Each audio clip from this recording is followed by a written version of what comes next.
البنك العربي النادي العربي يتوج بطلا لدوري كرة السلة 2025.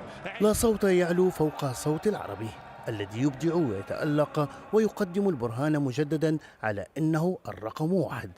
سلة الأحلام تتربع على عرش الدوري العام للمرة الثالثة تواليا بعد حسمها مباراة الكلاسيكو أمام الريان، التي تمكن فيها العربوية من حسم اللقب بتكرار الفوز في المواجهتين الحاسمتين ليرفع الدرع مجددا بجدارة واستحقاق.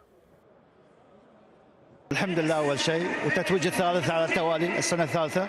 أعتقد عدينا الفريق إعداد كويس، وقدرنا نتخطى في السيمي فاينل نادي السد لله الحمد، ويانا حق نادي الريان وعدنا لهم التمارين.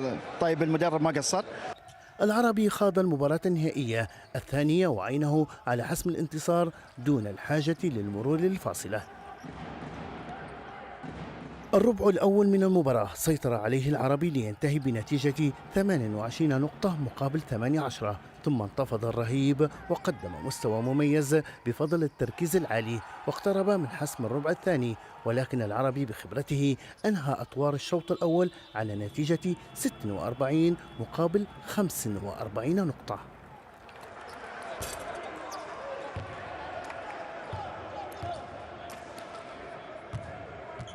الإثارة والتشويق استمر في الربع الثالث إذ اقتربت المباراة لاعبا ونتيجة، ولكن خبرة العربي مكنته من استعادة توازنه ليفوز بفارق 5 نقاط مواصلا تفوقه أيضا في الربع الرابع ليحسم المواجهة واللقب بنتيجة 91 مقابل 79 نقطة.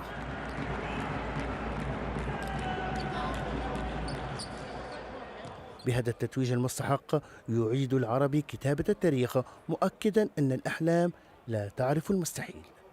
لمركز أخبار قنوات الكاس، جمال الشيباني.